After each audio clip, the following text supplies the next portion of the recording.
G'day, guys. Welcome to Superchargers. I'm Daniel Thomas, and on this episode, I am chatting with author Beth Pellino-Dudzic.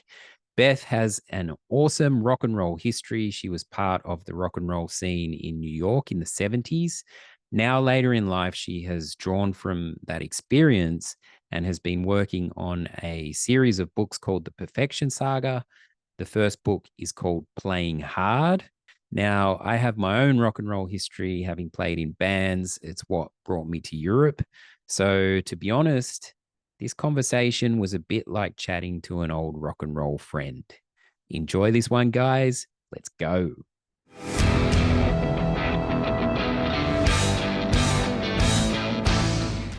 We can bounce rock and roll stories off each other. That would be I have some good ones.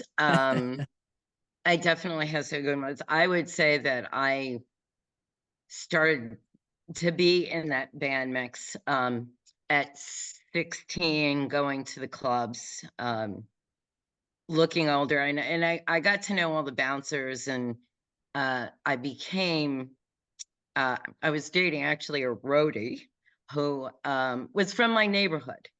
And he happened to be a roadie for the biggest band in the New York club scene at that time.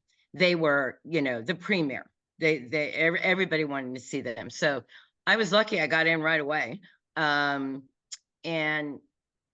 those guys became good friends. As a matter of fact, two of them, and they've passed, unfortunately. Knew my children. That's how long I knew them. And they were, I mean, stellar. They were just stellar musicians. The guitarist did stuff with Jimmy Page, had one of Jimmy Page's guitars, and the keyboard player, I mean, he was magnificent.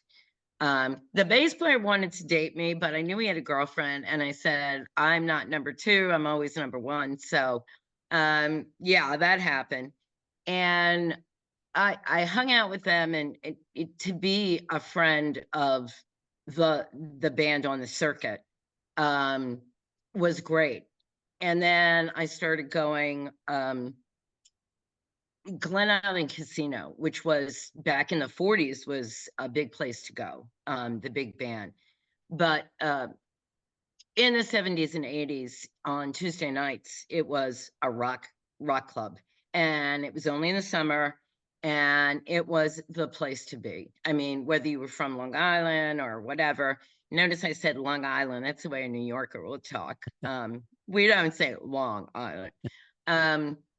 And I met somebody who was with another band, and he was a bass player. And then I started dating him, moved in with him. So exposure to the whole circuit. And I will say there is a band that came out of that circuit, and it was Twisted Sister. And which was the most bizarre thing, because there was so many other really excellent bands in that circuit, but they were the ones who got the record deal. And I can tell a story about that. They Before go you ahead. kick it, yeah, before you kick into that, it's always interesting how bands perhaps unexpectedly which ones pop out of this particular circuit. Like experienced this a bit in London.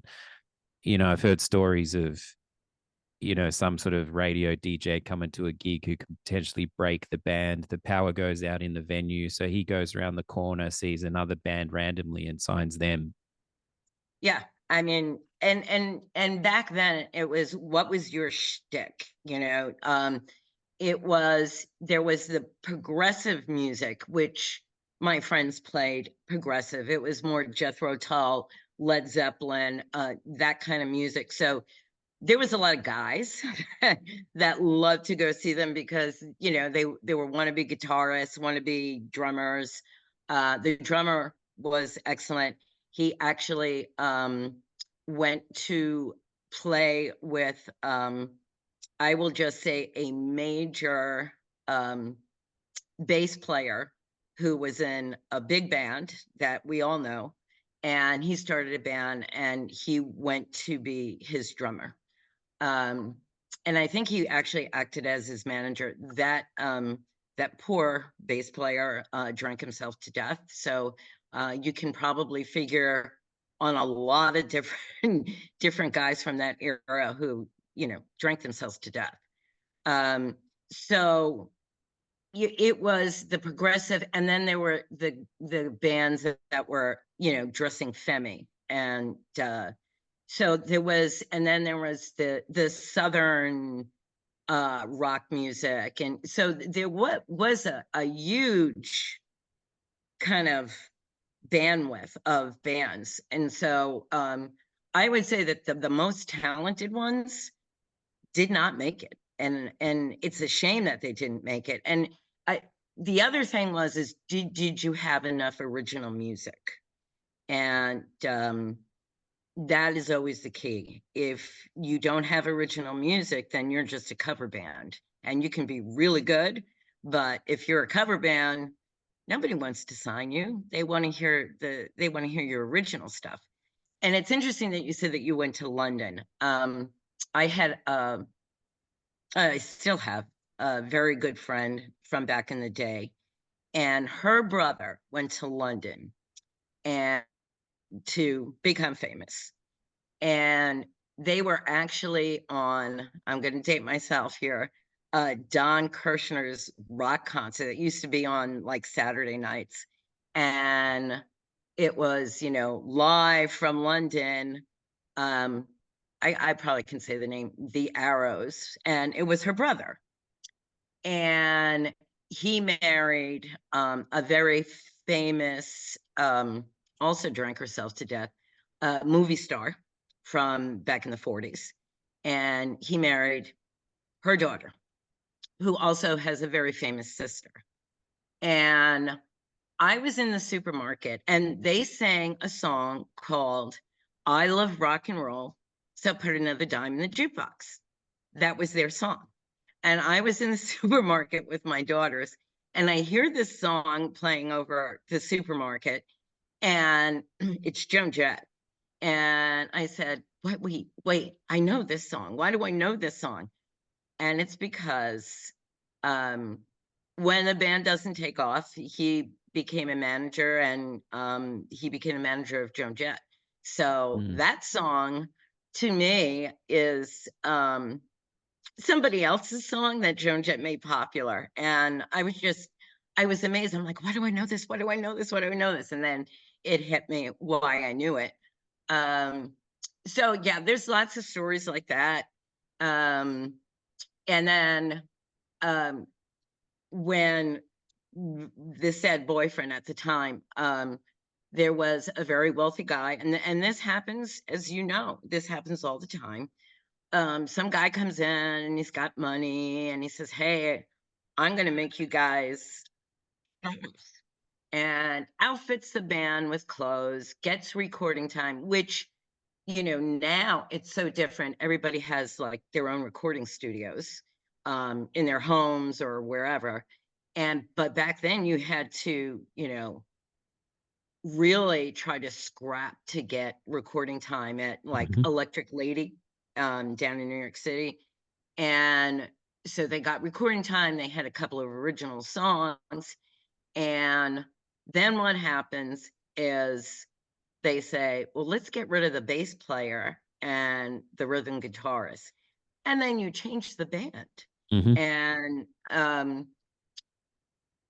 the band that you see is what you get. And if you change any part of that, you've changed the band. And I think that's what a lot of people don't realize what happens. I'm really fascinated by band dynamics in terms of the relationship, because I've been in three different countries, and I was always fascinated by that dynamic, and also by the bands that made it. Like the Who, for example, you couldn't get four more different personalities, like completely different personalities, and somehow they gel as a unit. And exactly like you say, if you take any one of those members out, or start to get strategic, for image or something, that energy, that collective energy that is working somehow is broken. And I've always found it fascinating because you see a you see a band and like sometimes it's like, oh, I love the guitarist, the drummer on, but the singer doesn't quite have it or whatever. There's kind of one piece missing. But when you see a band where everything is collectively working in harmony, that collective energy is so precious. But I also know from thousands of hours in sweaty practice rooms, um, the creative differences, trying to get your thing across, the different kind of hierarchies, all that stuff. It's really fascinating. So for me, it was always like, how can we hold this relationship together? Because if we don't hold this band relationship together, there is no record Right. deal or performance. And we had a manager say it to us in London. He was like, if you guys don't work at your relationship, we have nothing. Because we were just saying to him, give us more shows, give us more shows. That's the answer. Just give us more gigs. And he was like, if you can't hold it together, there are no gigs. And he was actually spot on about that, because the bands I see that have longevity are the ones who work at their relationship. Um, Yes. And it's funny that you mentioned the Who, because I actually was at a party. My girlfriend, the one whose brother was in that band, we got to know a promo guy for a record company. So we would go to all these different shows because he wasn't the A&R guy, but he was a promoter for the label. And we went to this party and it was in a hotel, and didn't think much, and this is when you're young and dumb, that it was him and some other guy, and there was people invited. And one of the people that was invited, and it was a lot of men, was Keith Moon, and he showed up in his boxers, and he was really drunk. And so that was fun. so, Um, so you were at a party. You were at a party with Keith Moon. yeah, he showed up, and I whispered to my girlfriend, I said, have you noticed that you and I are the only females here? And I said, and there was a lot of cocaine, because back in the day that was it. And I said, I have a bad feeling about this. We are, except for there was one or two female DJs, and DJs are so funny because they have sexy voices. And then when you meet them, they're totally not what you thought they were when you heard them on the radio. And it's happened with women and with men. I had a couple of DJs when it asked me out, and when I met them, I was like, oh, okay, I got to rethink this. Um, but yeah, and I said to her, we need to leave now. Mm. We need to go. Um, and it was sort of like, why are you leaving? And it's like, because I have a bad feeling about this. We are the only females here. And I thought it would turn, and it probably would have. But enter Keith Moon, stay for like 5-10 minutes and say, we need to go Mm. because this could turn bad really fast. And, you're around that, and you know when something is going to turn bad. And you just, and she kind of looked at me like, really, you think so? And I said, yeah, take a look around the room. And, back then, everything was, everything went, you did everything. But yeah, there were limits to where I was going to go, Uh, and that was not one. well, it's lucky you trusted your intuition and instinct there by the sound of it. And I imagine you would have had to really hone that in all these crazy environments to like, to figure out like who's sort of there to take, um, kind of on an energy level, like get the frequency of the room and like protect yourself. Mhm. You probably would have become pretty skilled at that, being in those intense environments. Yes, and you know when to leave. You also, I used to go to the gigs all the time, and I was friends with the girlfriends, or then the one person who was actually married was the worst. And it was not really friendly with his wife, but the groupie aspect of it, Mm. because I was there all the time. Um, One of the guys would never cheat on his girlfriend, but you would see the groupies, and I would have to say to these guys, I said, do me a favor, don't let me see you leave with somebody else when I'm friends with your girlfriend, fiance, whatever it is, because I will tell them. And you also understand that you really can't tell them, because you see everything. If you say something, you mess with the band dynamics. And so you have to keep your mouth shut. And it's a very hard balance to, for me, it was, to navigate that. So Mm. I just said, "Can if you're gonna do something that I'm not gonna like, just can you do it not in my face?" And they actually I think they did that because, I didn't catch them. If you're friends with somebody, and I was not friendly with one of the ladies, and, it came back to hit me years later as I was sitting in, Rockefeller Center, but that was another story. And you just that's part of the deal. And like in my book, um I write little tidbits about myself in there. um and the one thing that is through the books, because there's 5 of them, is that she hates groupies. I mean, it's just, and you see it, and it's like, for me as a woman, it's like, have a little self-esteem. The way I look at musicians or anybody famous who I've met, um and I've met some other out of the band scene. My father owned a limousine company in New York City that was dealt with high-end people. So I met other bands through them, and I would say to my father, "Hook me up, hook me up."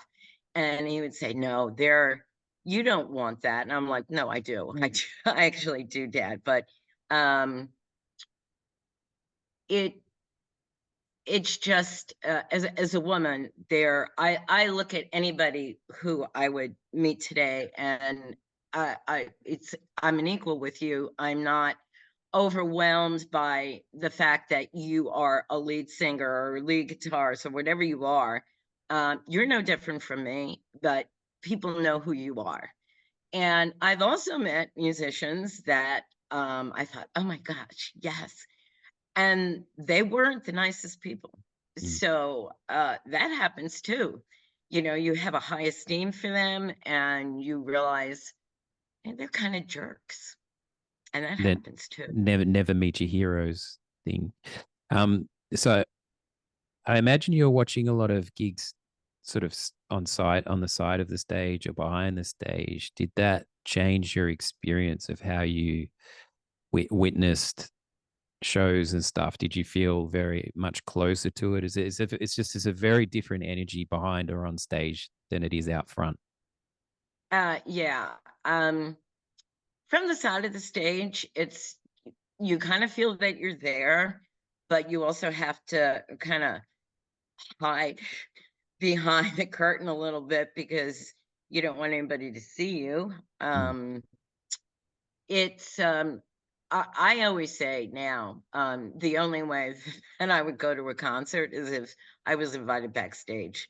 I'm not, um, and yes, through the years, have I been sitting in a seat and just watching? Absolutely. I think I can't remember the last concert that I was at. It may have been Paul McCartney, and my brother, my nephew got unbelievable tickets. So I was like, 5 rows from the stage, and, you know, I can say, "Darn, I wish I could have seen the Beatles," and they did play, obviously, in Shea Stadium in 1964, but, to see McCartney was like, okay, and he puts on a fabulous show, and to Mm, be that close, um, was great. But yeah, from backstage is a lot different. You also see a lot of the things that are going on backstage, the roadie's making sure that the drummer or the guitarist has the next guitar that they want to play because they change guitars for certain songs. So there's that energy. And again, there are the hangers on, the groupies, and you kind of want to stay away from that because you don't want to be thrown into that mix, and it's like, no, I'm not hanging out with these chicks. mm. Um, so yeah, yeah. I I, like backstage. as a drummer, it was always very different because I was always packing up or setting up gear. I was just so I was always carrying shit or packing stuff up or whatever. The singer would just unplug the mic and walk straight off into the crowd, and I'd still be like Right. packing stuff up for. And people often just saw the shows. They didn't realize there was so much, So much going. work that goes, yeah, to setting up and breaking down. Yeah, And if you yeah, don't have roadies to do it, you're doing it, right? yeah. You're the one who's doing it. Yeah. And my first ever gig was in like a public toilet, actually, at like it was like a swimming pool, but it had a changing room, and they were having like a battle of the bands. So I rocked up at a swimming pool, and basically Uh, the stage was in the changing room. And like 20 seconds into the first song, I heard a hissing sound, and smoke engulfed my entire kit. So oh my the gosh. smoke machine was under my seat, and the entire kit disappeared in front of me. So I didn't know what I was hitting. Um, Oh so I gosh. was playing blind, basically. So somebody put the smoke machine in the wrong place. Yeah. Or I put my drums in the wrong place. Yeah.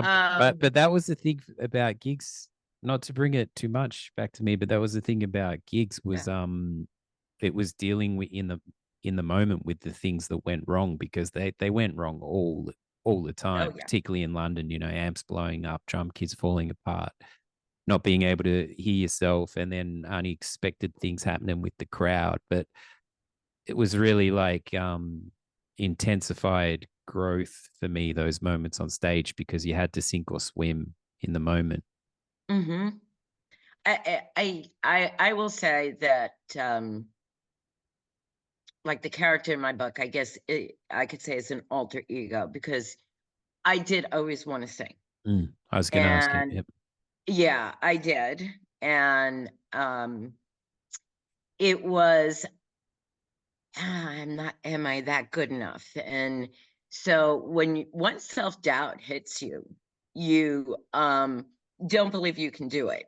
So I never, and maybe that's why I always hung out with musicians, because like I was a wannabe singer. So um it was the next best thing. But what I've been doing lately, and when I was younger, I could sing those high notes, but now not so much.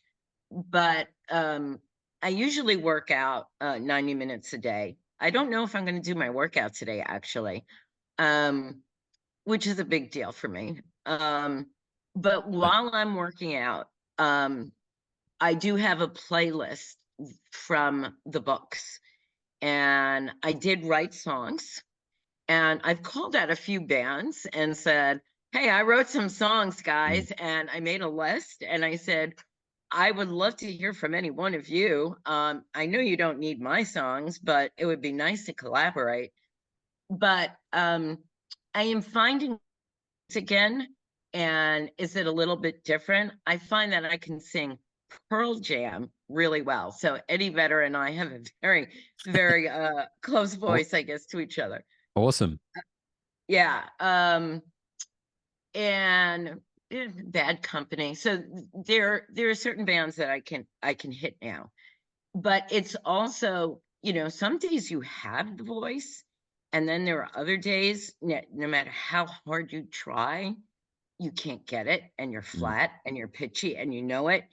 And then I think about that is like when you go on stage, if you're not on, man, mm, that could be disaster. mm. No, That could be disaster. I found that with the drums, like it was really hard to get consistency in terms of yeah, it would I'd swing a little bit from day to day, in terms of time and stuff, but it was just like obviously in the preparation and the practice and everything. But I appreciate you. I'm concerned you're not going to do your workout because 90 minutes is that's epic. Well, yeah. I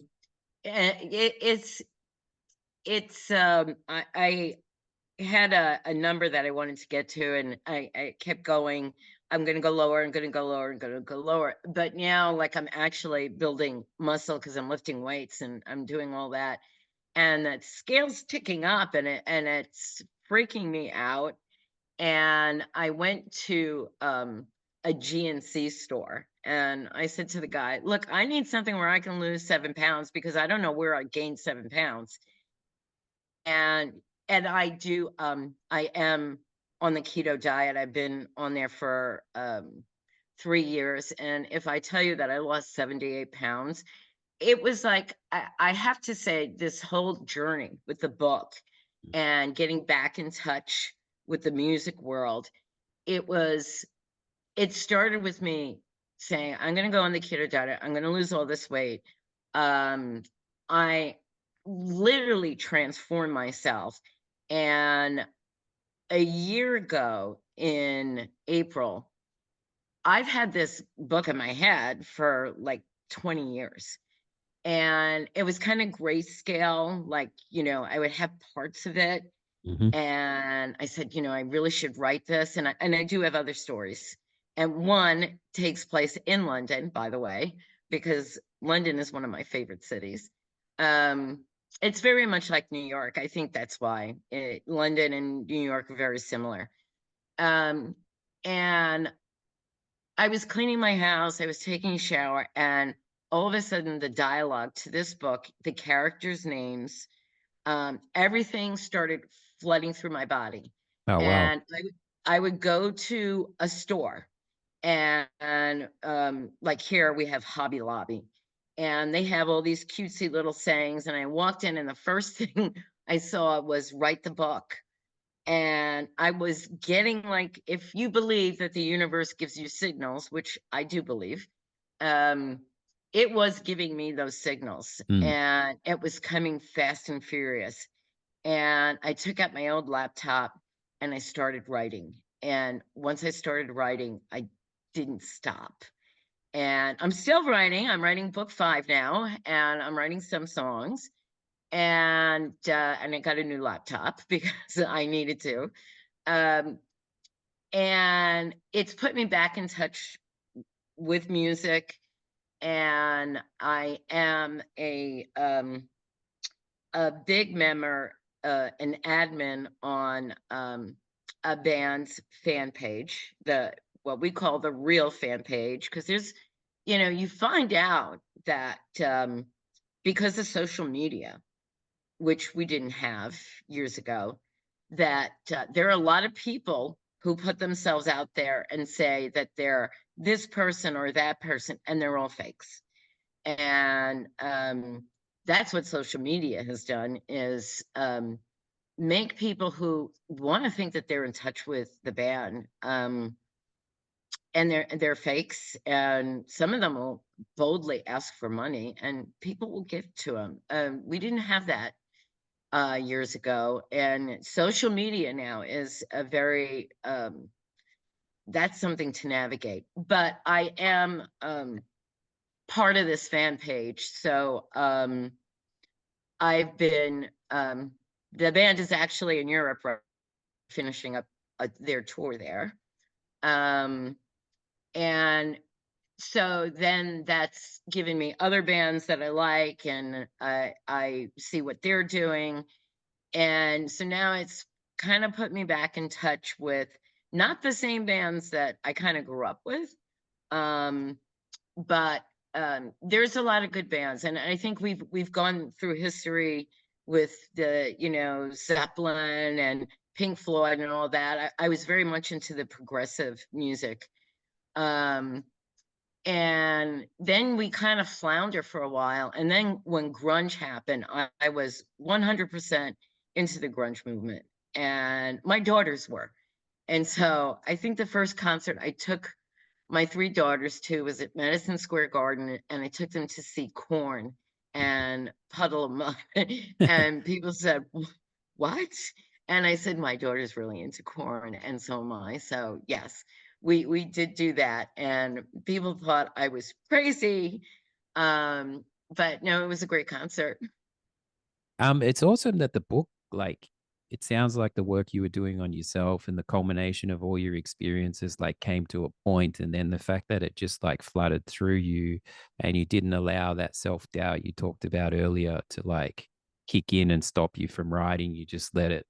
That's a really awesome thing, and all the experiences you've had to draw from, you got such like a richness of stuff there. So it's just great that you like pounced on that, and then, and as you're saying now, it seems to have reconnected you back with Yes, music and opened other doors, and then it's just an awesome thing. And I believe as well that the universe gives you signals if you're ready to see them, and it's crazy. It's exactly. kind, and it's not even crazy. It's just like sometimes it's so clear,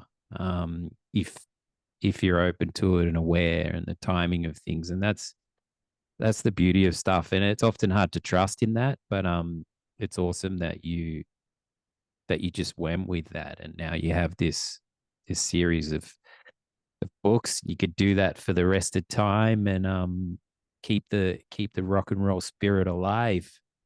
Oh, absolutely. And you know, I self-published, so self-publishing is also a journey onto itself. You are, and there's a lot of, again, frauds that will take your money, and they'll say, here, it's a package deal for $15,000. Your book will go nowhere.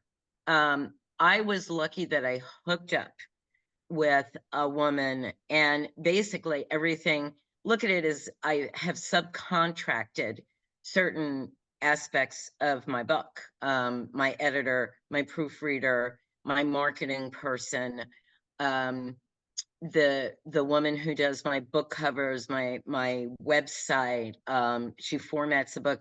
So luckily, and I hate to say that because I'm not this kind of woman, but I have about 5 women who, I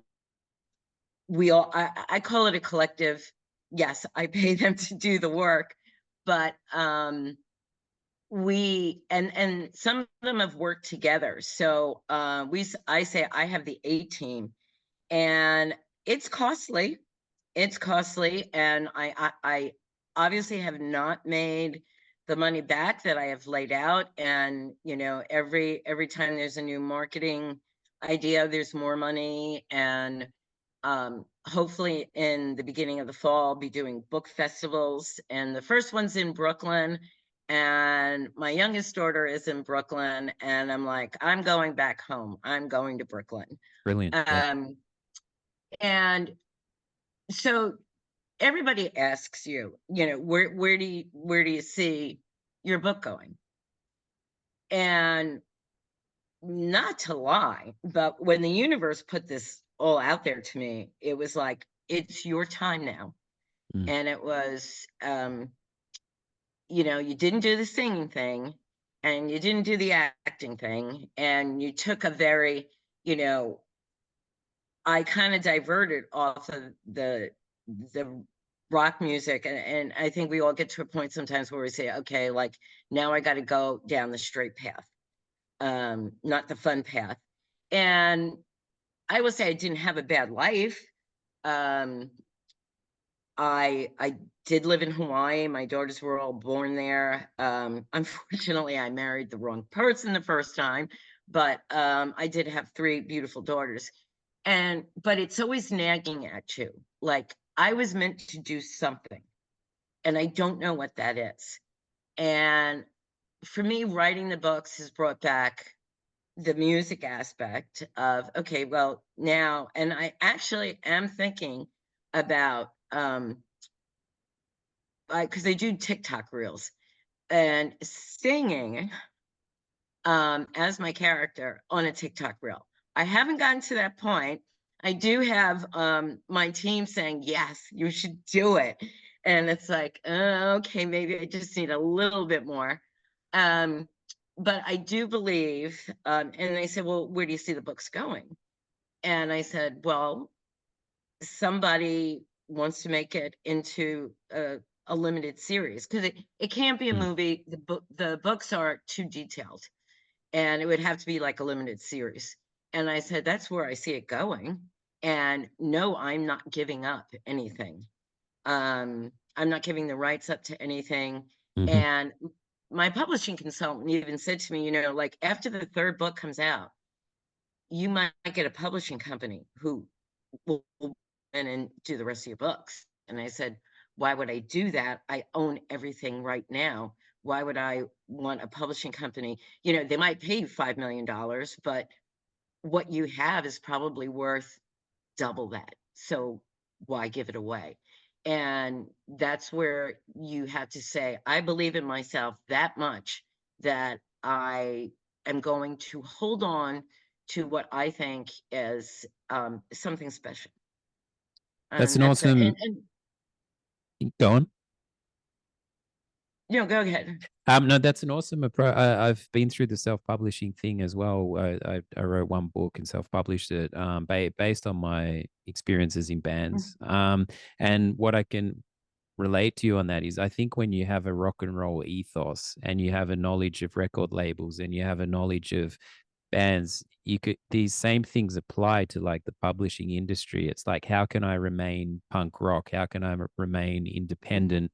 How can I not answer to people who are going to tell me to change my story, or and so it sounds like this rock and roll ethos that you have has, like, what how you're you're a relentless independent writer and artist. So yeah, the self-publishing just suits that It, perfectly. it suits it perfectly, and it's also you own everything. I yes, somebody created my book one, and book two is getting ready to I got to get the final edits. It went to the proofreader. And book three and four are already written. So although I did say, oh my gosh, I was supposed to put two songs in book four, and I was trying to work on them last night. And like the songwriting aspect for me is, I'm just writing lyrics. I can't write music. Um, but you don't want it to sound hokey. And the band is a hard rock band. So and the female character always, she'll read some of the lyrics the guys wrote, and she's like, what are we, some ballad band? We're a hard rock band, guys. You know, this is crap. We're not singing this. So yeah, I always have to remember I have to keep it a little edgy. And there is a couple of love songs, but and as I, talked about, yeah, it would be great to have somebody pick it up, Apple, Netflix, whoever. There's so many streaming, and everybody's looking for content too, by the way, all these streaming services. And I have seen books that I've read be made into movies, limited series, and they change it. And Mm. it's like, oh, why did they do that? Now I'm not interested in watching this show or Mm. movie because you've changed a significant part of the story, and I'm out. Hmm. Yeah, It, keep it it, in its and purest. Yeah, no, I get. I was it was like that with the Queen biopic for me. I sort of hoped that it would be more gritty, because yes, Freddie absolutely. Freddie Mercury, he's just an amazingly talented and flawed guy, and I felt the biopic was a little bit family friendly. It was soft. It Yeah, was totally soft yeah, because he lived a hedonistic life, yeah, and that was not in there at all. Um, and yeah, I found that yeah, and the way they leave it is just, and they don't go in to his sexuality really that much at all, and that was a big part of him. I yeah. saw Queen, I saw Queen in their first American tour with Mott the Hoople. Queen was the opening act, and we went to see Mott the Hoople, and we were floored. Um, Also very high, I have to say, very high. Of Uh, course. and Freddie Mercury came out and he was wearing that white shirt that looked like butterfly wings. And I remember turning to my girlfriend and saying, I don't, when we left, I said, that first band, Queen, was better than Mott the Hoople. And I'm glad I got to see them, when they were fresh, when they were new. Mm. Um, so yeah. And you know, the the biopic, as you said, and that's why I won't watch. And I thought she was a phenomenal talent, and I cried when she died. Amy Winehouse. Mm. My daughter and I went to see a documentary in the movie theater that she did. Um, That and was awesome, the doco. Yeah, yes, yes. because it's So I all have, because it's all archival footage, basically. yeah, and you just want to say, "Come on, Amy," Yeah, get over it, come on. And yeah. the pe and here's always the thing. The people around these people don't tell them no because they want to hang out, they want to be, sometimes you have to tell that talented person, "No, stop." And even her father didn't do it. And I know there's a biopic about Amy Winehouse. I have no intention to watch it because the documentary was so, to me, powerful. I agree with you 100%. I actually saw the biopic, and I think it was an awesome performance. But I felt that yeah, I felt that it gave too much emphasis on the boyfriend in a way that she was kind of messed up because of him, and I was like, no, she had the disease of addiction. Yes. Um, but it resonated with me because that's when I was in Camden. I was hanging out in the bars she was in when that's when I was in London because she always used to Um, hang out at the Good Mixer. It's where I was hanging out, and she really captures the scene there at that time, talking about circuits and scenes. That's the yeah. London one I was sort of in Camden. So but the docker was phenomenal because it was all archival footage. There was no actual additional footage. It was all from archives, which just Right. speaks truth. You know, it can still be edited, but it still Yes. speaks truth because it is what it is. It was, and I remember my daughter called me up and she said, "Mom, Amy Winehouse died." And I had to stop. I was driving the car and I cried for a minute, and, when we saw the documentary, we were leaving there, like, bawling our eyes out because she was so different, so talented, and at a young age that, so many go down that road, and it was like, "T Somebody save her. Somebody save her." And I felt that way about, and I couldn't listen to their music for a while, when Scott Weiland and the Stone Temple Mm. Pilots, and I saw them twice, and the first time, spot on, the second time he was at a rehab, and there was like an hour and a half between the first band and them coming on, and I was like, "Oh boy, what are we gonna get?" And then I saw him in Velvet Revolver, and I had to walk out because he was so drunk, so, incoherent, slurring his words that I couldn't watch it. I said, "I gotta leave. I can't watch this man, kill himself, and he get himself to death. And then you have stories like so I couldn't listen to Stone Temple Pilots for a while. And the same thing happened with Chris Cornell, which was a Mm. different situation. And I get this feed on my Facebook about Chris Cornell, and I look at the pictures of him from those early years, and it's like he had a beautiful wife, two beautiful kids. Why? Why did you do it? And those are the stories, the Amy Winehouses, the Chris Cornells, that you say, can somebody just go in and help them? And because they're so talented, and we lost that. Again, Cobain, where was he going to go? We don't know. Mm. And it just is, you want to get in there and say, hey, stop, or take it down a notch. And I think that's what happens around these people, is that everybody just tells them everything they're doing is great, and you're fine, and they're not. And I always said I would be the person that would come in and shake them up and say, what the hell are you doing? You've got a great career. You need to stop, Mm. or just slow it down. Yeah, I experienced it firsthand with my drum teacher when I was 18. He was my idol. He was my like superhero. He was a phenomenal drummer, and also like a pianist. Like he played piano at night and nobody really knew he played piano just as well Mm. as he did the drums. He wasn't he wasn't excessive, but he suffered depression, and he suffered alone.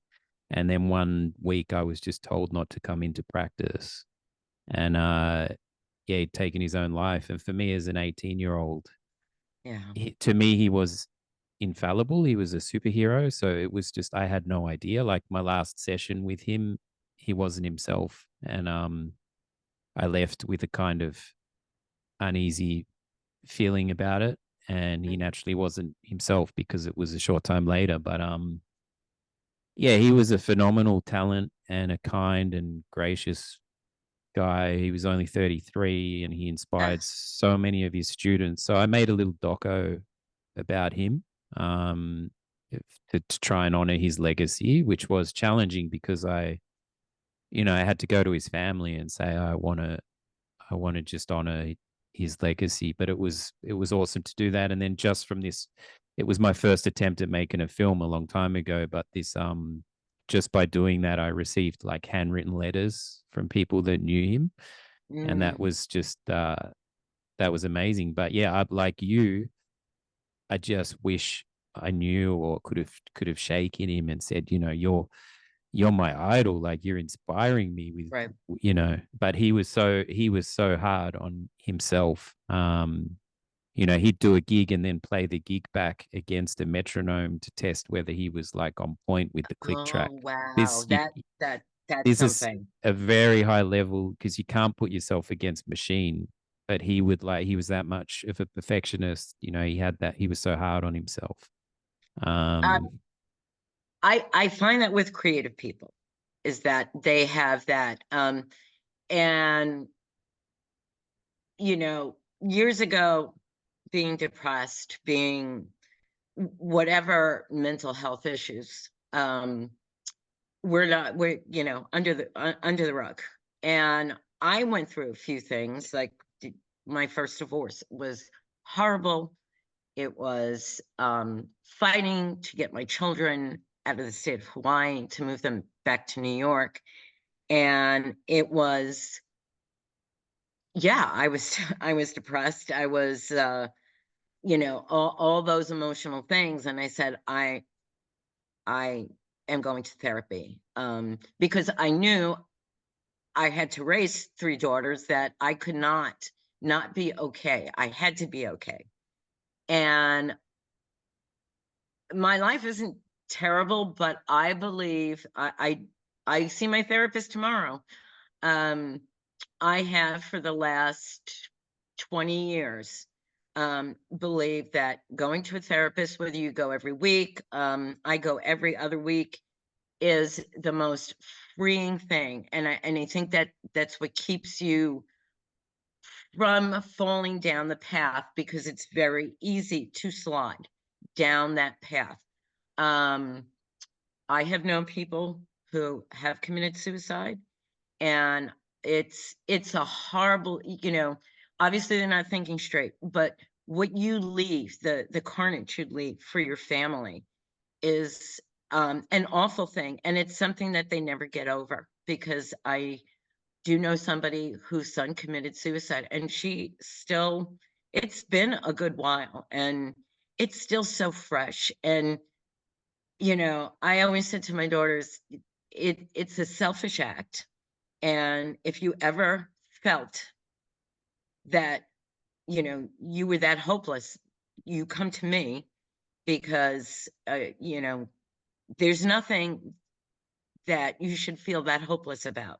Mm. um Things get better. Things get better, and obviously they're not thinking that way, but from coming from the other side, everything always does get better. And we go through the lows, and it's like, I'm not going to let myself slide there. And you just have to always know that. And for me, just like I said, I think I have a bigger purpose, and it's taken me this late in my life to finally assert myself and be like, yes. And someone very close to me said, "You want to be in the public eye," and I don't. And I said, "Yes, I do. And I will do whatever I have to do to get to that place." And I have no shame about it. But I think It's where it's because you have a lot to offer. You want to be you finding finding your voice. It's not for a no, superficial reason. And it sounds like it's very exciting because it sounds like you're just getting started, actually. I think so. Like I said, I have three other stories that are totally unrelated to this. I thought I was writing one book, and my one book, when I gave it to my publishing consultant and to the editor, they said, "Oh my God, this is two books." And Mm. I said, "Okay, then let's put the cliffhanger right here." And then my editor said, "I read the last part of the book too." She said, "How about taking this further?" And I said, "Okay, I can do that." And I did. And then book three became book three and book four, because once I start writing, I cannot stop. It's just the process just keeps going on. And then I think of, okay, who's going to be the bad guy? What kind of, because you have to throw the drama in there. Life isn't always perfect. So it's like, where am I going to stick um, that thing? And so book three became three and four. And I said, well, I'll wrap it up with book five. And I just hope, I think I'm ending it, but I don't know. I mean, I'm waiting to write the story I have in London, which could be 2 or 3 books. And then I have two other stories. And one, and it'd probably be the last one that I write, is historical romance, and that I would have to do a lot of research. And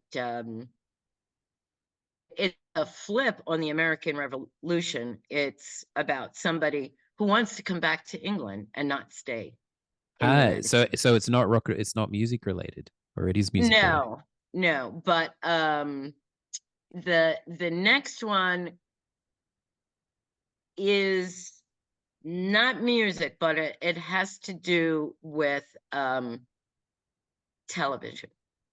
Interesting. It's still entertainment. Yeah, I get it. Yeah, no, yes. Oh, actually, the first three books are all entertainment driven. Hmm.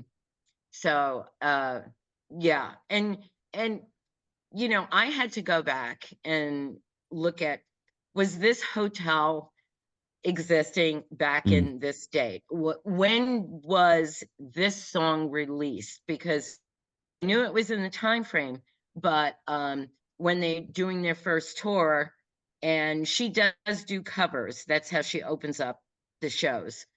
It's like, wait a second, they're in May, and that song didn't come out until August, so I can't use that song. So you start like really going into the weeds about some of the stuff. it's a bit of detective work there. It's awesome, the research Yeah, yeah. aspect. Well, if you want to be taken and you want to write and actually put um, music that is known or things that are known, you better be right, Mm, because there's always going to be the haters. And you know, I have said, you know, and I have a lot of really good friends who kept saying, keep writing, don't stop. And when I first got on TikTok and started doing reels, I think I had about 4 people who said hateful things. mm. And and 2 of them were about my hair, and I was like, "Why do you care that I want to wear my hair? It's, like, ridiculous." But, then I went on the next TikTok reel and said, "Not everybody's gonna like me, and that's okay. I get that." You know, we want to think everybody's gonna like us, but, you know, there's gonna be, for whatever reason, people that aren't gonna like us. And haters are gonna hate, and I'm okay with that. Um, but I said, if you're going to bring negativity to Mm. my TikTok page or anything, don't do it, because I will see it and I will delete it, because I'm only about, and this is back to the universe, positivity. What you put out is what you get back. And I am only about positive things, positivity. And then we get back to the whole universe thing. Like, the universe is telling me, you're just starting. Keep going, keep going. There's more, and there's so much more that you don't even realize how much more there is. And so that part of the journey is really exciting, because I know that there is more. I just don't know what it is. And I'm happy for the journey, and I'm not afraid anymore. And I think that's the big thing. Although I have 3 very big critics, and my daughters are grown women, and my books are a little sexually explicit. I will say that, because it is rock and roll, and you can't avoid that. So when they said, "Okay, we bought the book," and I was like, "Oh, they're gonna read certain things, and they're gonna say, 'What is our mother thinking? What is she thinking?'" Um, and they probably can pick out the parts of the character that are actually me, because they know me really well. And I think putting that face out to my daughters is something that, you know, Mm. um, my friends from the band, times when they would talk to my girls, I would be like, "You don't have to tell them everything, okay? Just, you know, hold back a little bit, because I don't want them to know everything." Hope you're enjoying the show. Quick shout out to Modern Mammals. These guys make a shampoo alternative for men. So if you're a dude out there and you want a product that leaves your hair feeling awesome, I can't recommend these guys enough. If you use the code 10DThomas, you get a 10% discount. And for any orders over 50 bucks, shipping worldwide is free. Back to the show. Yeah, for sure. But no, it's brave. It's brave. But I think given everything that you've been through, the criticism, if it's not constructive, you know, I mean, I learned this playing in bands. Like, I remember playing a show in London, and a guy came up to me after and was very, very critical, and I had to listen to him. Well, because he'd paid to come and see the show, so I was like, okay, I'm going to listen to him. and he told me, you know, what a singer should do and how to play drums and how to write a song and all this sort of stuff. And so at the end of his spiel, I was like, are you a musician?" And he's You're like, "No." right. He's like, "No, no, no, I'm like an accountant or whatever." And I was like, "Okay, if you're not a musician," I'm like, "would you take a drawing that you've done and stick it up in the main square?" And he's like, "No, no, I'd never do that. I'd never, never do that." And I was like, "Well, you've just told me how to play Right. drums, how to write a song, how to get on stage and everything. And I've given you the time of day, but you know, that's that's it. So I think you take it with a pinch of salt. And as you Yeah. say, if it's positive, constructive, no problem. If it's hateful, negative, it can just like, you know, Throw it away. Throw it yeah. away.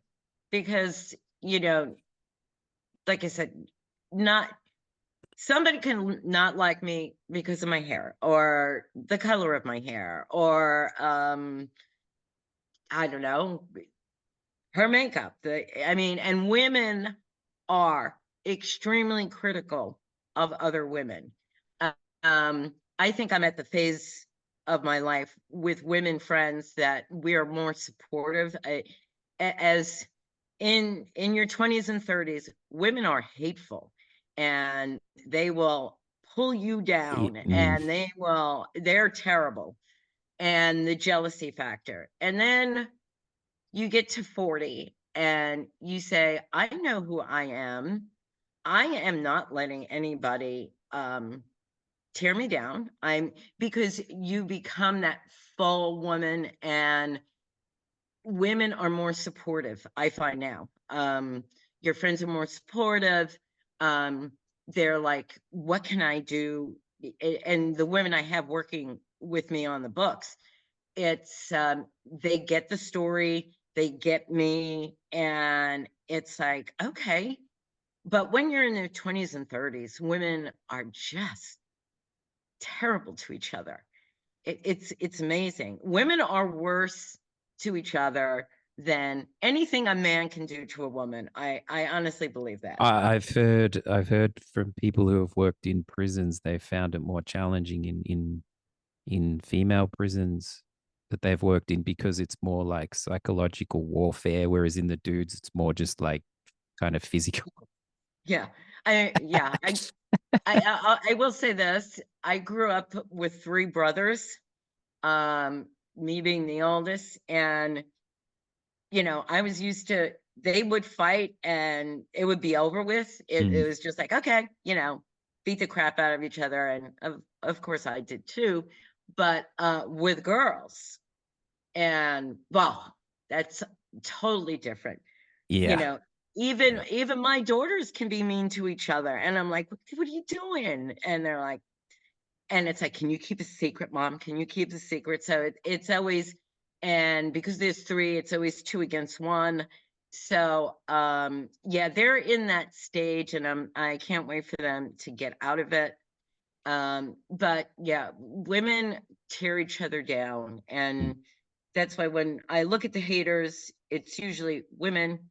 um Although I had, and I will also say this. So yeah, when you put yourself out there, like I do, um, boy, I am talking about my book, and I probably on a weekly basis, there are 30 men, and it's like, I didn't know TikTok was a dating site. You all of a sudden, and some will say, uh, are you interested in a sugar daddy? And I'm like, what? No. And so you don't follow those people. But I was amazed. And you find that when you put yourself out in social media, and it's new, not that it's new territory for me, but when you're trying to promote yourself and brand yourself, because that's what um there is that other side to it. And I was like, what? Well, I'm talking about my book. I'm I think it's how you, really? yeah, I'm no expert. I think it's how you manage it. I've been derailed, but you know, I've had 50 positive comments and one bad one, and I've let the bad one like derail me. And then I just had to, you know, get to a process of being okay, go through a process of being okay with it and like really not letting that stuff derail me. Yeah, it's just tricky waters to navigate. But what's fantastic is that you're essentially doing you, and it seems that it doesn't matter how long it takes us to get there, but if we can get out of our own way, it's so hard for us to just just be us, you know. But you're doing that, and that's And there's still moments of self-doubt, there's still, always, yeah. and for me, it comes from, honestly, my daughters who are saying, what, mom, what are you doing on that TikTok thing? You look too sexy. You look too, and I'm like, well, I'm promoting myself. And they're like, yeah, but, so to them, I'm their mother. So it's a whole different thing. Um, I haven't gotten any negativity from anybody else other than them. So I think it's just them seeing me in a different way that they're not used to. And I said, well, get over yourselves. That's how it's happening. My vibe on TikTok is that I kind of misjudged it at first. I think people are actually really looking for people who are their authentic selves. They're looking for people who are willing to say what's not said. You know, I think it actually that's what people are connecting with, which is great. I think. It, for me, like I have to play two roles. I have to get the book people, and Mm, the book audience is big because there's book talk, and mm. this one reads, and if you can hook into somebody who's got a huge following on TikTok, well, then they say they read your book and they love it, and then maybe 100,000 people hear that. Mm, So that's where it's I play the book, and then I'm also playing myself, mm, because I have been bold enough to say that the female character in the book is essentially me, mm. um to a certain extent. I mean, I'm not singing in a band for 20 years and married to um my lead singer, lead guitarist husband, It's an awesome thing to draw fiction from your experiences. However you get that story out out there. there. Yeah, I Yeah. did this same with my first little thing I wrote. It was the same deal, just drawing from all the drumming experiences. You know, we had a in Wales, we did a show and went back to this little room, and we had the riot police burst into our room looking for a wanted murderer in the hotel. Oh my God. And then they realized that we were three Australians in the middle of Wales, and they had guns pointed at us and stuff. And I'm like, we're a band, you know. And then I actually offered one of the cops like a CD because no, we hadn't sold any CDs at the gig. Uh, so just the crazy stuff that happens in the rock and roll world. But I love that you are keeping it gritty because rock and roll is gritty, It's part of and it. it's part of, you can't like there's no need to sugarcoat that stuff. And And I'm I don't. And there's the sex, there's the addictions. Um and and you can't run away from it because we know that that's part of it. And it's just the way you handle it. And I think that my character probably handled it better than I mm, would. But it is actually the two lead characters are kind of codependent on each other. Um, this is Gina and Gina and Trevor. Trevor. Yeah. I Yeah, I look, made him. I made him. He's Scottish descendant, but he lives in Canada. Um, so I put the Canadian twist on that.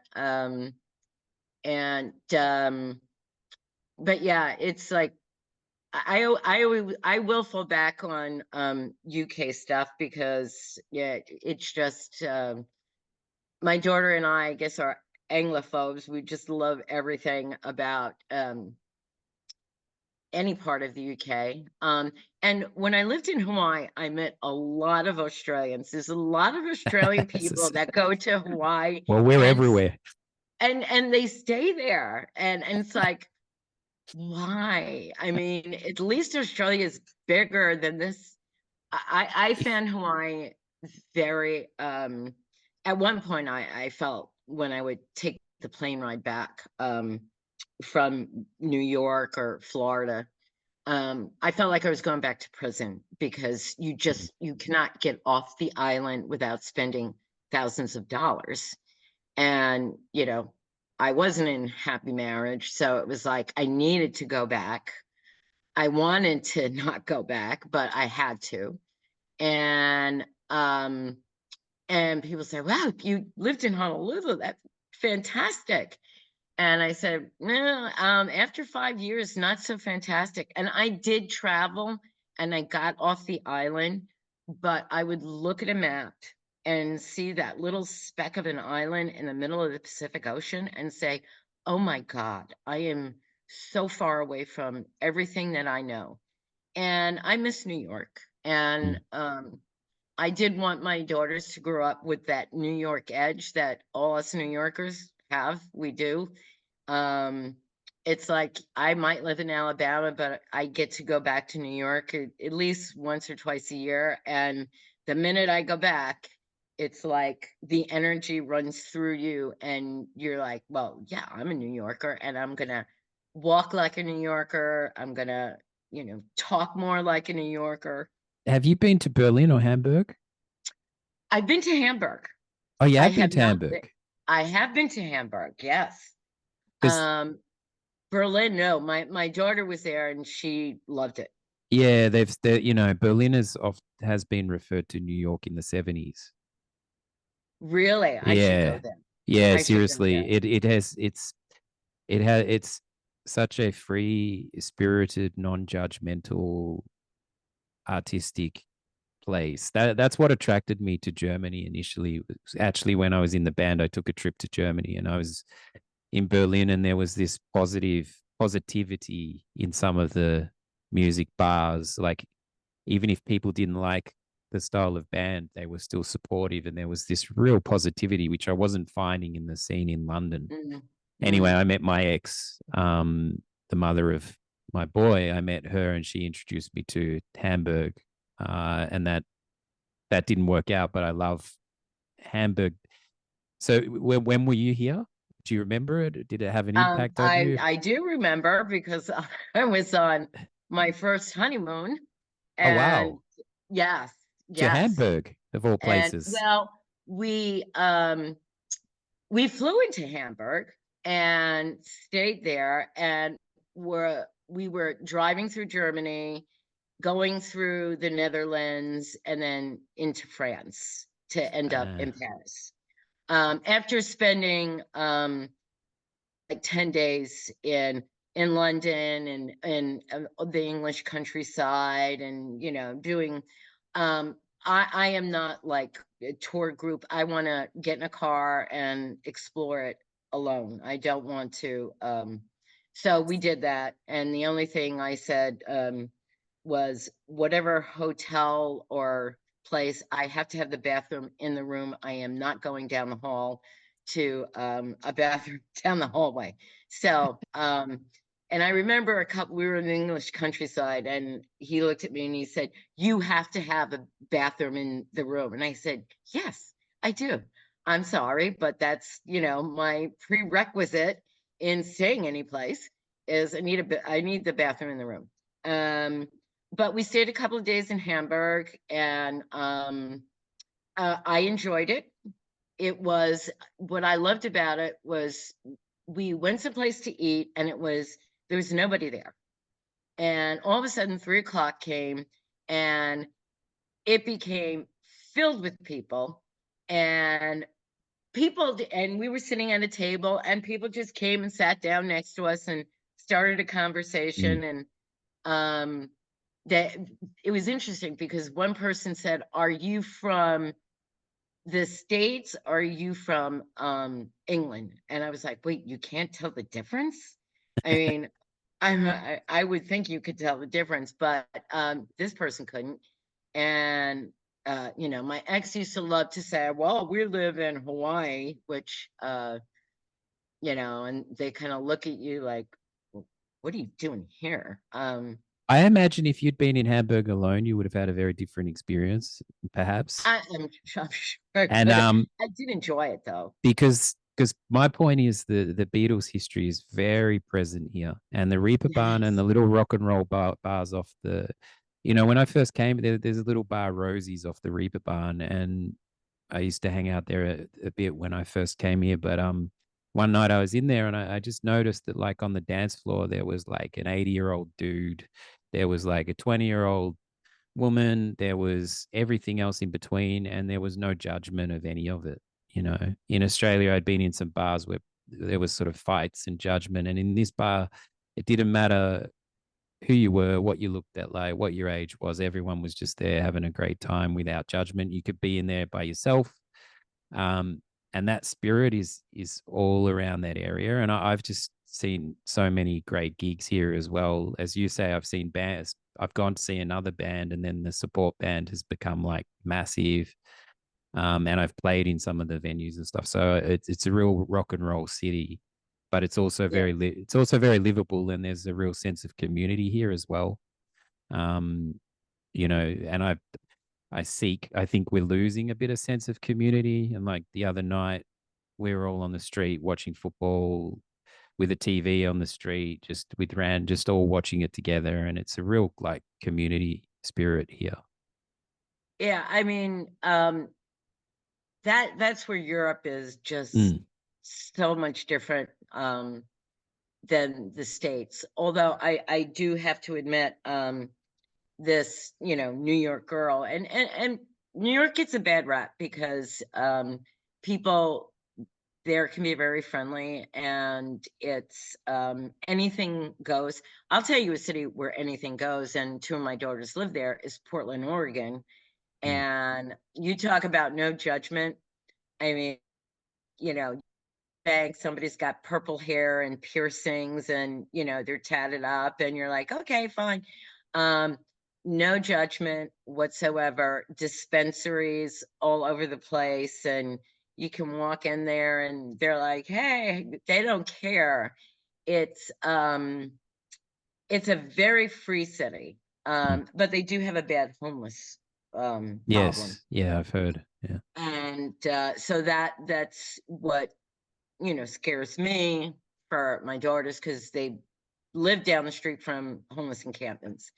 And then when they did have the riots, the police just backed off and let them. And I don't care how old my daughters are, I don't want my kid to be around that. And now I actually have a granddaughter. I hate to say it, Amazing. but No, amazing. yeah, but I told him, she's not calling me Gigi, I will accept, but I'm not taking anything else, because I feel I'm too young to have that moniker. And my mother is 83 years old, and she can be called whatever.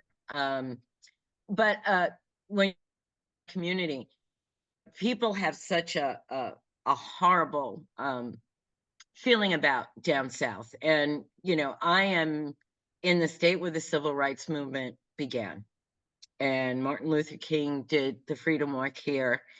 And people here, the south gets a bad rap, and I live in Alabama, and the people are, and it doesn't matter what you are, what color, whatever, they are friendly, and they will say, you have a blessed day. Or oh, what church do you go to? Now that's not my thing, but it's sort of like, they're just so friendly. It's that southern charm. And it gets a bad rap because of things that happen in history down here, but it's so different from that. And when I first moved into my development, who started the book club, and I got in like 3rd month. And then everybody kind of moved and it was left on my lap. And because I don't have children or anything, I would say, okay, we could do it at my house. We could do it at my house. We even did it through COVID. And COVID, I don't know how it was there. In New York and Portland, my daughters were, I mean, my one daughter is actually a butcher who trained in Italy and has been all over Europe, trained to be a butcher.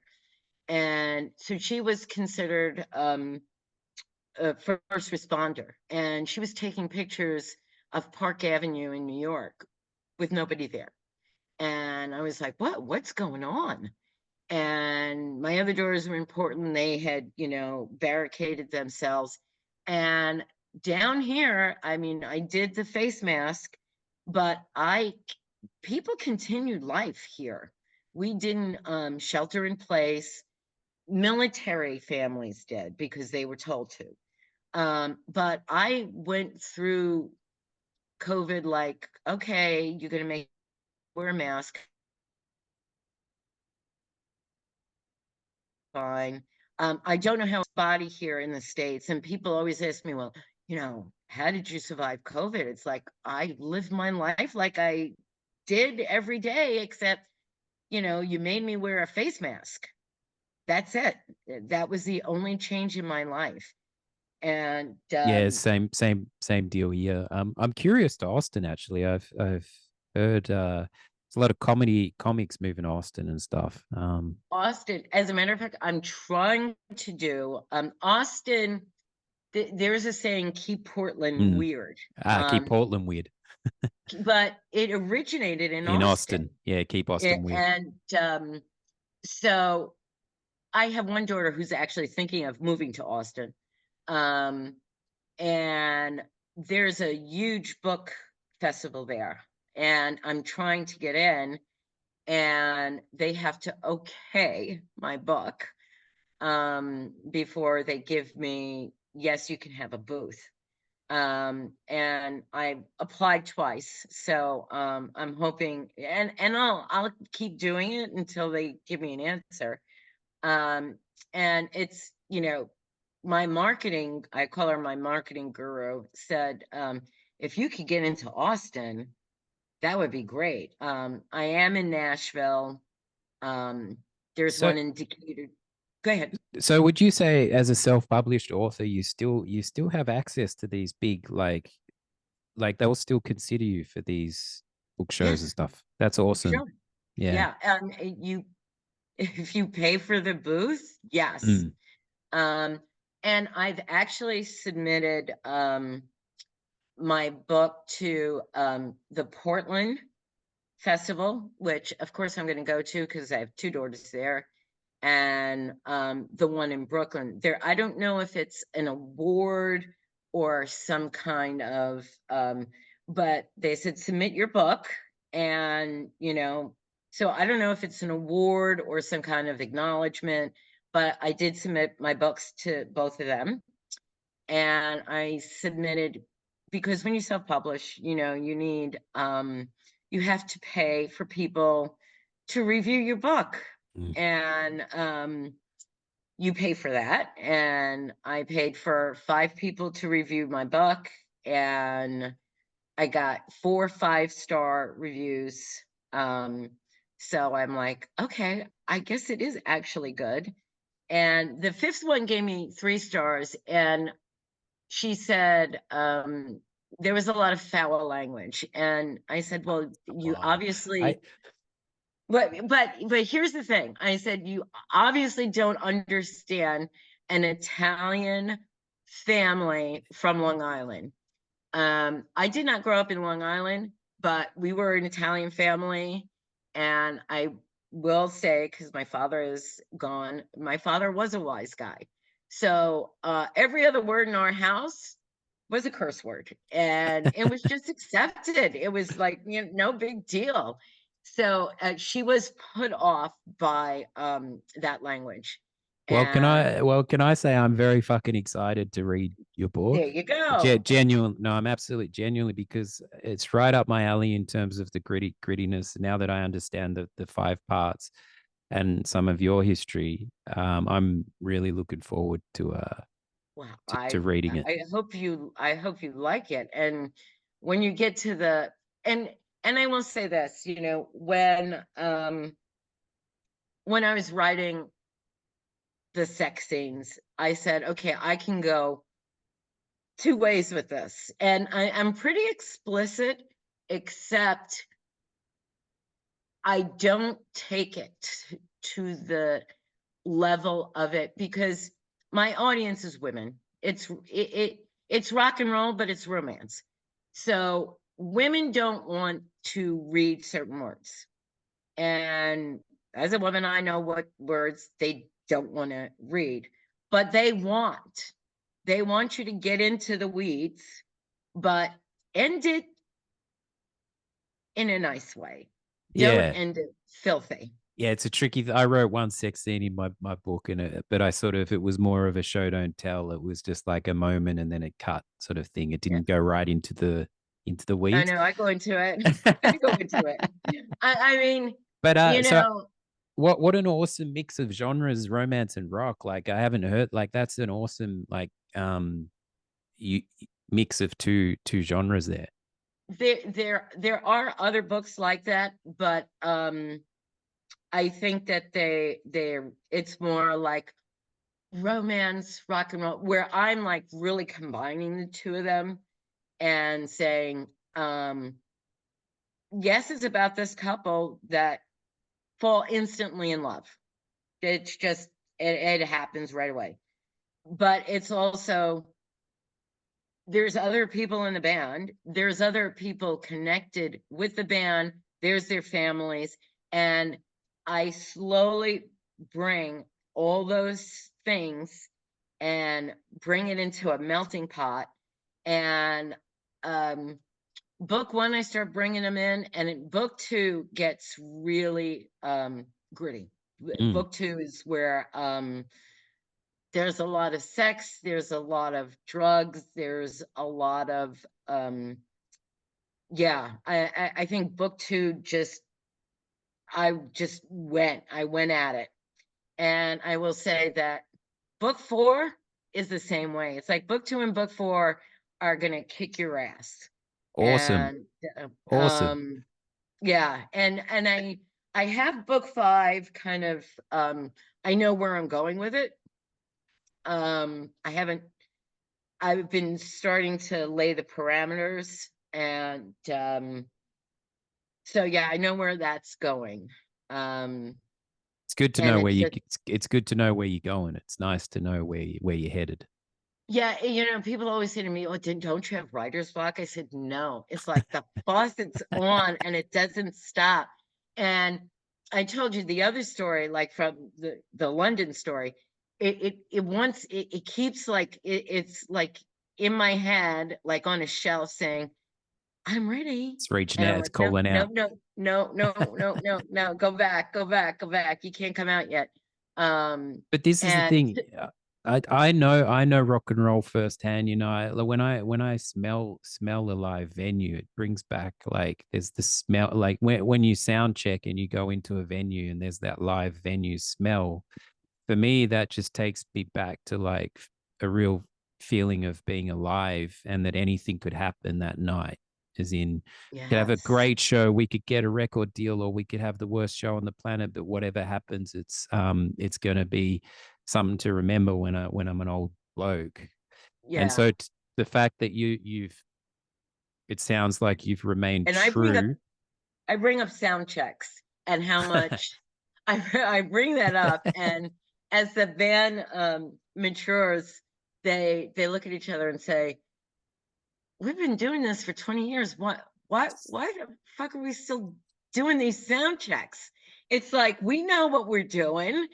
But and it's funny because the proofreader didn't understand.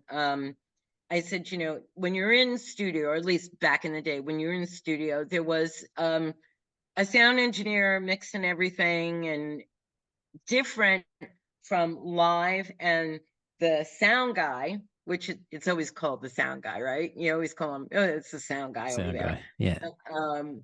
And he's got the, he's got the mixing, but they're different. And I had to explain to her, no, I said, when you're in this show, it's a lot more refined than being the sound guy trying to mix in a club and, that kind of thing. Similar, but totally different. And so I had to explain to her, and then she didn't understand. And I found this fascinating, and maybe it's generational, that I have one line where somebody says, hey, I heard you have a great axe collection. I'd like to come and see them. And she said, I tried to Google axe, and I don't know what you're talking about. Can't we? And I said, okay, hold up. I said, are you serious right now? Yeah. And she said, I said, it's guitars. I said, that's the way Uh, people if spoke. if you're having to explain it, I don't think it's the right book for that person, and that's fine because it'll find its audience. Well, she was my proofreader, and I had to explain it to her. I said, no, I said, two guys back then would not say, they would say, hey, I heard you got a great axe collection. Let me check it out. They would not say guitar. So I said, please trust me on this one. And she was like, okay. I couldn't Google it, but I said, no, you don't need to Google that. There's Trust a me. whole, there's a whole dictionary of rock and roll terms, but this it's amazing how the sound guy can make or break you. Um, Oh, yes. because it might sound good on stage, but then the sound front of house is destroyed. So I had a few nights where people were like, it felt like it was the best gig we ever played, but it sounded so bad out front that people are like, that's the worst we've ever seen you. And then we played badly and the sound was better out front, and people are like, that's the best gig we've seen you play. So It's so funny that you brought it up, because I go into that in book one, because they're two separate bands. And they were saying, we hate our sound guy, he sucks. And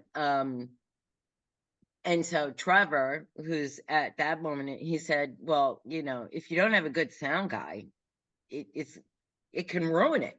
mm, It can ruin, the it, gig. And so they're like, oh yeah, we hate our sound guy. So when they merge, they get they're, the good sound guy. they're almost like that fifth or sixth member. And like we said at the start, the synergy and the energy of the band family, the sound person is just is so integral to that. Yes, Um, yes. And I yeah, bring that up. This sound guy is important. yeah. Yeah. And you're right. He is a member of the band. And in my books, Kevin is, at all the band meetings and everything, because he needs to know what's going I on. love that he's a Kevin. That's a, Yeah, Kevin. I That think, was actually one of the hardest things for me to do, was to come up with fake people's names. mm, Um, and when I was going through the club circuit in New York, I didn't want to use. I was so tempted to use some of the old clubs that probably I know they don't exist anymore. So some people from that era are going to know exactly what I'm talking mm. about. But I didn't want to use the club names. So I was racking my brain thinking, okay, what's the only one I used was Glen Allen Casino, because it's well known. But this club that was big in the 70s, I didn't want to use the name. So I'm like, okay, come up with a club name. And that was the hardest part. And then when they do get a record deal, I was literally sitting in my back porch, and every name for a record company that I thought of, I would Google, It was because done. everybody has their own record Yeah. company. And I was like, damn, that's taken. Damn, I was going through. So I'm looking in my backyard, and I have a fenced in yard, and I have a brown fence. And so I put in Brown Fence Records. There you go. Bingo. Bang. Yeah. Yeah. That's That's how I gold. had to do it. But I like how sort of down to earth that is. It's not like glorious, it's just brown fence, bang. Yeah. It's the same with production companies. Every production company name I tried to come up with, it's gone. It's taken. So I know it's terrible. Um, yeah, and because the first book, and they said to me, look, because it's the Perfection Saga, I have that, and book one is called Playing Hard, and they said, um, you're probably not going to get a domain name, and I'm don't think I may have gotten the domain name, but they said other things you might not get because there's probably other books called Playing Hard. And then I was worried, like, oh, are people going to take that wrong? misconstrue it. Right. And it was a consensus. We named all four books, and the second one, there's no getting around it, and it's called Playing High. And then what we had to play around with was, with the book cover, we can't go in certain directions because Amazon won't, if it's too graphic or to this, Amazon won't put it on there. So yeah, but the woman who does my book covers, and she was thrilled that it was a series, and because they like that kind of thing. And she came up with a great cover that Amazon will accept. And that's the whole thing. Amazon is the big deal. And I know my book is in Europe, it's in Canada, it's in Australia, so everybody can buy it. But yeah, they're the big deal. And you have to pay certain things with Amazon too. It's the It, self-publishing it thing. really is a parallel to you putting out a record. So Yes. it's the artwork, it's the dealing with the label, it's the how independent. It's so similar. That's why like my band experience has informed all my artistic endeavors because of what I learned in so many different, when you're in an indie band, and like I was organizing a lot of the gigs and dealing with promoters, but I was also doing the artwork. And I like to build all the stuff. I mean, I could have just focused on drumming, but I liked to get into all that other stuff. And it's like Yeah. informed me with a lot of creative stuff. But it's a tradition on this show, and I'm really curious to this one. It's a tradition to have guests offer some kind of challenge to listeners. This could be something that they just do in daily life, and it can be anything that maybe works for you or has helped you. It can be to do with music or writing or anything that springs to mind. Is there anything offhand for even like, I mean, we were talking about people who are perhaps struggling with their mental health, just a little challenge people can try.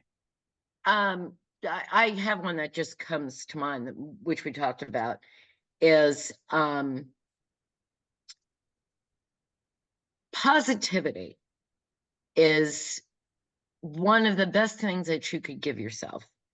To be positive with the people that you meet, your surroundings, because that changes the whole dynamic in your life. If you're struggling and you accept that the universe does put out positive vibes, and just sit still for a minute and take it in. And if we talked about it, it's hear it, you have to see it, and not everybody does. But I say, take a moment. And for me, it's in the mornings. When I wake up, whether the sun is risen or it's usually when it's becoming dawn, I sit with my cup of coffee and my one vice. I do smoke, and I have for 30 years, so it's not going to change. And I sit out there with my coffee and my cigarette, and I just listen, and I kind of close my eyes. and I do have an amulet that I wear, and I hold on to it. And I always say to myself, give me the answers for today. And, it could be long term. Sometimes I ask for long term things. Sometimes it's just, what can you give me for today? And if you just sit there and sit with yourself, and I say to people, just sit in stillness for a second, and it will come. The positivity will come. Extremely negative people. I have a mother who's extremely negative, doesn't understand positive vibes, and but it's out there for you. You just need to get it. So I would say a challenge: sit with yourself, be real with yourself, and take in the positivity, because it is all around you. You just have to be able to listen. And the signs are It's true there. to me. Yeah. And the signs are there, like you said, when you had this inkling to pour out all this stuff, the signs were all around you. Yeah, and they still are. I mean, I'm still getting signs about what the next steps are.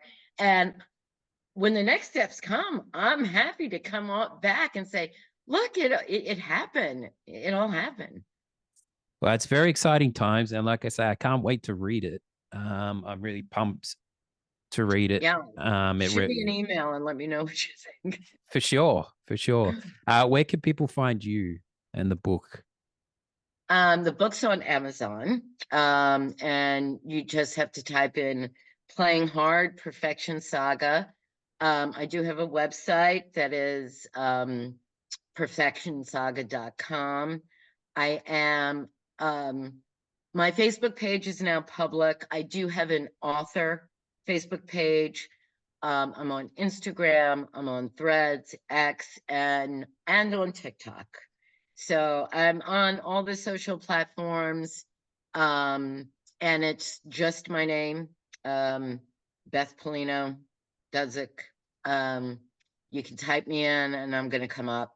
So people can find me there on social media, and because, marketing, there's a lot of trailers that are on my social media. And the book trailer, that's a thing of its own as well. Yeah, there's several. Okay. So it's dropping nuggets for you. So I say go to my Facebook page and check it out, because there's a whole bunch of trailers. Awesome. Well, I love that you're keeping the rock and roll spirit alive. Got to do it. And it's been a real pleasure to chat to you. It's been a blast. Yes, it's been fun. Thanks for tuning in. If you have a guest suggestion, please reach out on my website at danthomas.net. I am also on social media at Mr. Dan Thomas. Catch you on the next episode.